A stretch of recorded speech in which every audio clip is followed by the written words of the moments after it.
বৈধ ভোটারদের হয়রানির অভিযোগে তৃণমূল কংগ্রেস প্রতিবাদ মিছিল করল দিনহাটায়। দিনহাটা শহরের সুভাষ ভবন থেকে প্রতিবাদ মিছিল শুরু হয়ে দিনহাটা মহকুমা শাসক দপ্তরের সামনে এসে শেষ হয়।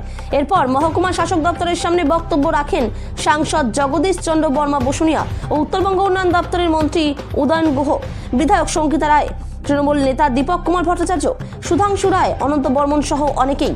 পরবর্তীতে দিনহাটা মহকুমা শাসককে স্মারকলিপি দেন তারা।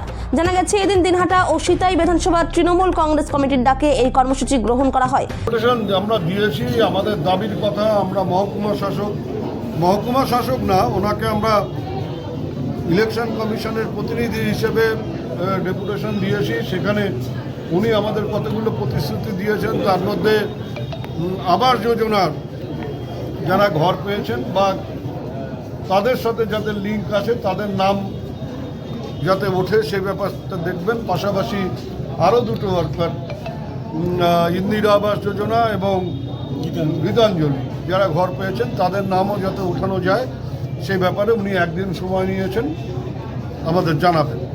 আমাদের কাছে যে দুটো পয়েন্ট ভাইটাল দিয়ে হয়েছে তার মধ্যে একটা হচ্ছে এই সাবেক ছিটের যারাদের আগে বিয়ে হয়ে গেছে মেয়েদের, তারা কি দেখিয়ে নাম তুলবে এটা মহকুমা শাসক বলতে পারছেন না।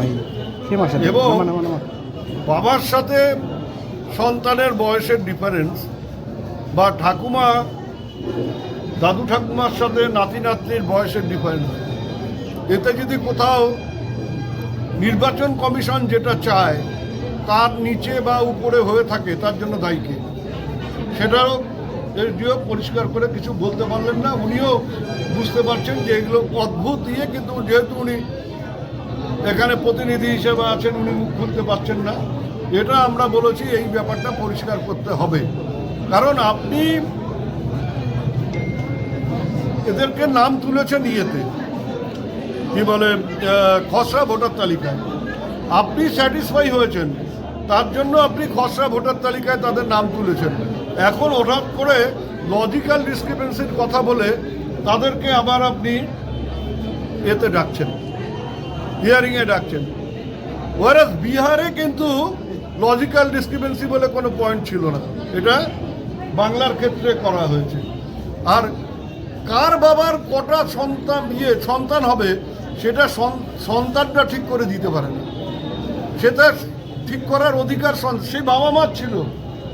তারা কটা সন্তান নেবেন কটা সন্তান নেবেন না সেটা তারা ঠিক করেছেন। এবার তার জন্য জগদীশের বাবার 7 ছেলে মেয়ে, তার জন্য জগদীশকে নাম কি ভোটার তালিকা থেকে বাদ যাবে? এগুলো কোথাকার আইন? ভারতবর্ষের কোথায় লেখা আছে যে 6-7 ছেলে মেয়ের যদি কারো থাকে তাহলে তাদের নাম ভোটার তালিকায় থাকবে না? কোথাও আছে এটা? আসলে নির্বাচন কমিশন তারা ঠিক করে দিচ্ছে যে এই মাপের যারা গেঞ্জি পরে, এই মাপের যারা আন্ডারওয়্যার পরে, এই মাপের যারা জুতো পরে তারাই হচ্ছে এই খেলায় অংশগ্রহণ করতে পারবে। অর্থাৎ ওদের ঠিক করে দেওয়া গেঞ্জি, আন্ডারওয়্যার আর শু যাদের ম্যাচ করবে তারাই এই খেলায় অংশগ্রহণ করতে পারবে, বাকি আর কেউ এই খেলায় অংশগ্রহণ করতে পারবে না। সেটা হচ্ছে নির্বাচন কমিশন। সাধারণ মানুষ ঠিক করেনি, ভারতবর্ষের সংবিধান সেটা করেনি। আমরা এর বিরুদ্ধে সোচ্চার।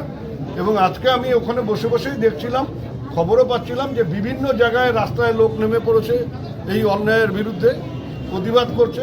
এবং আজকেও একজন সুইসাইড করেছেন, সেটাও দেখলাম। এই অন্যায়ের বিরুদ্ধে আমরাও সোচ্চার হয়ে রাস্তায় নাম। এই সংশোধনের নাম করে জেনুইন ভোটারদের নাম বাদ দেওয়ার যে চক্রান্ত, এর বিরুদ্ধে তৃণমূল কংগ্রেস লড়াই করছে। মমতা বন্দ্যোপাধ্যায় সামনে আছেন, অভিষেক বন্দ্যোপাধ্যায় সামনে আছেন, আমরা রাস্তায় আছি।